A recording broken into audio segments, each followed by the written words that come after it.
Bismillahirrahmanirrahim. Assalamualaikum warahmatullahi wabarakatuh. Waalaikumsalam warahmatullahi wabarakatuh. Alhamdulillah, salatu wassalamu ala rasulillah Nabiyina Muhammad ibni Abdillah wa ala alihi wa sahbihi wa mawalah.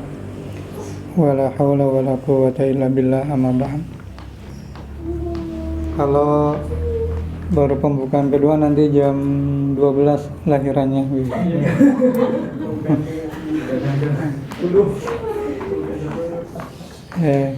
Sekalian yang dirahmati oleh Allah Subhanahu wa taala, dengan kapasitas kita yang biasa, kita berharap mendapatkan posisi yang luar biasa.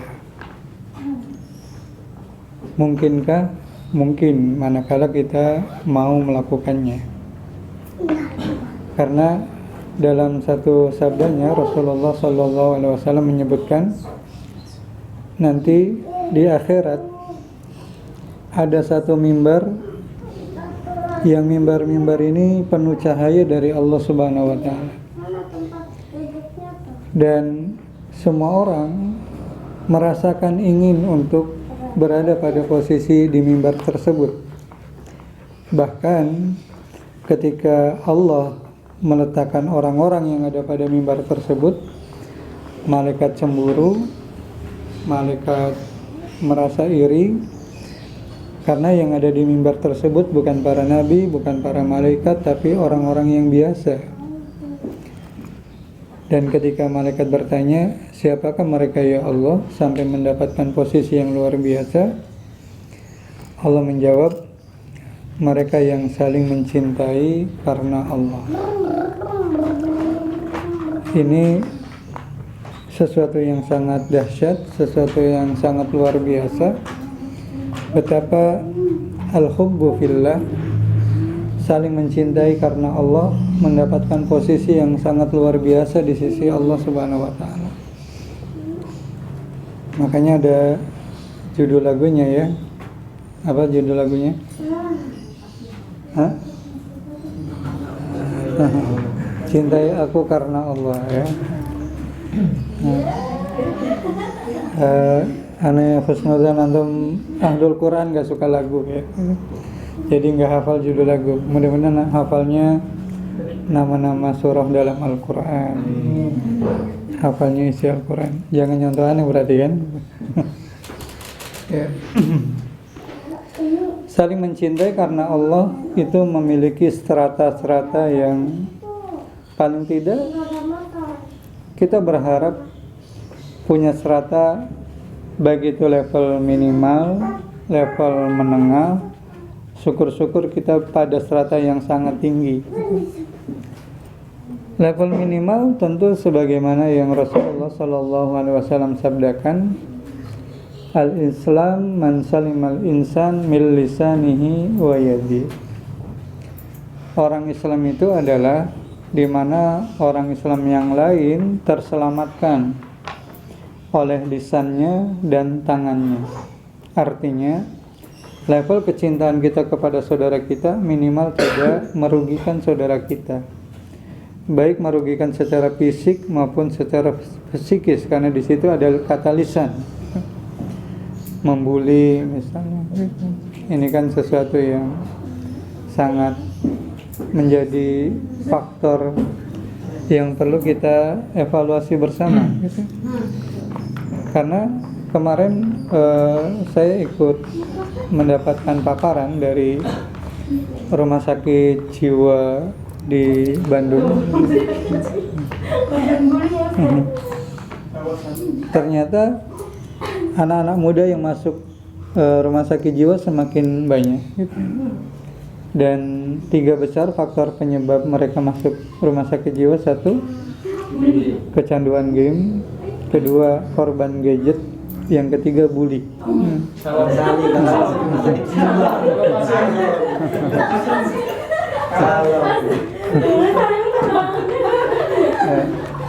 Apa tuh mau dibela ya Madi? Jadi berhati-hati yang sering kena bully ya. Ya tentu memang memaksa orang untuk tidak membuli agak berat gitu. Yang paling bagus adalah kita membangun mental stresor kita gitu. Kalau mental kita kerupuk, kena tekanan, hancur. Mental kita puding, agar kena tekanan, hancur. Tapi kalau mental kita mental kita pegas gitu, semakin ditekan dia akan melonjak semakin tinggi gitu. Tinggal bagaimana kapasitas kita. Ya tentu kita sebagai orang beriman tadi tidak ingin memberikan dampak negatif kepada saudara-saudara kita, baik secara fisik maupun non fisik. Ya terutama lidah kita. Kita menjaga lidah kita, maka kalau kita tidak bisa memuji, jangan menghina. Ya. Kalau tidak memotivasi, jangan menjatuhkan. Ya. Kalau tidak bisa memberikan dampak positif, maka jangan sampai kita memberikan dampak negatif. Itu minimal bukan maksimal. Yang menengah adalah ketika kita mencintai saudara kita sebagaimana kita mencintai diri kita. Sebagaimana sabda Rasulullah, al-mu'min kal jasadil wahid. Orang beriman dengan orang beriman yang lain bagaikan tubuh yang satu. Yang satu bahagia, tentu kita ikut bahagia. Yang satu sedih, kita ikut sedih. Itulah yang disebutkan dalam satu kata, empati. Orang beriman harus berempati terhadap kondisi saudaranya. Karena memang disitulah terkadang muncul sifat iri. Ya.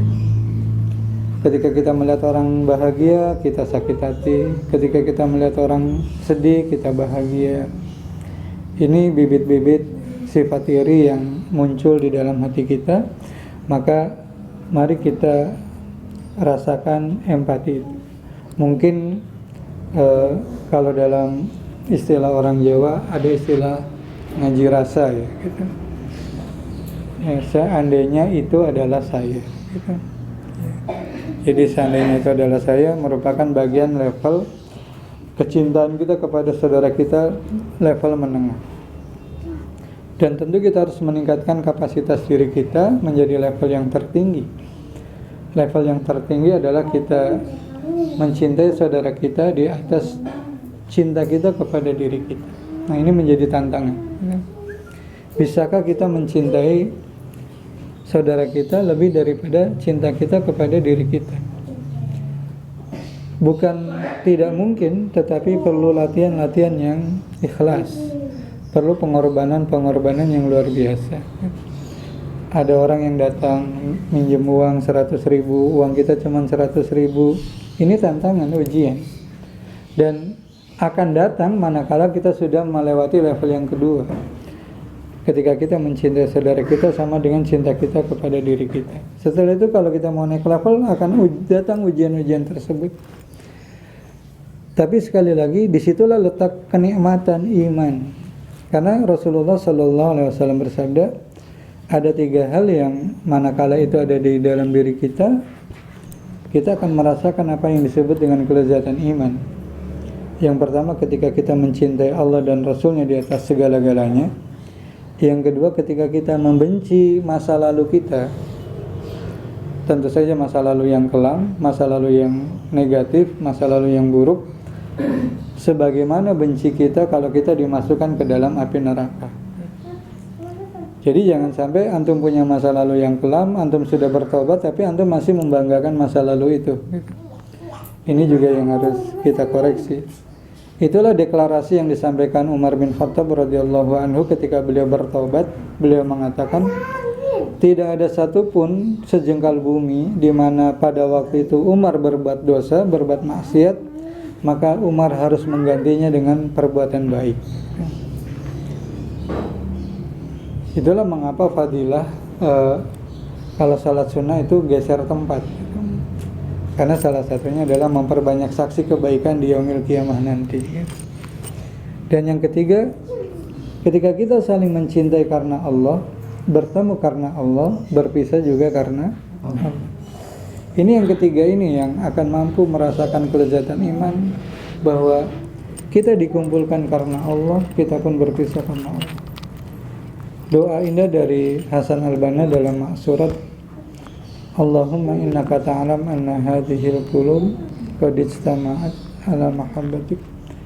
Ya Allah, Engkau Maha tahu bahwa kami ini berkumpul, berhimpun dalam rangka mencintaimu.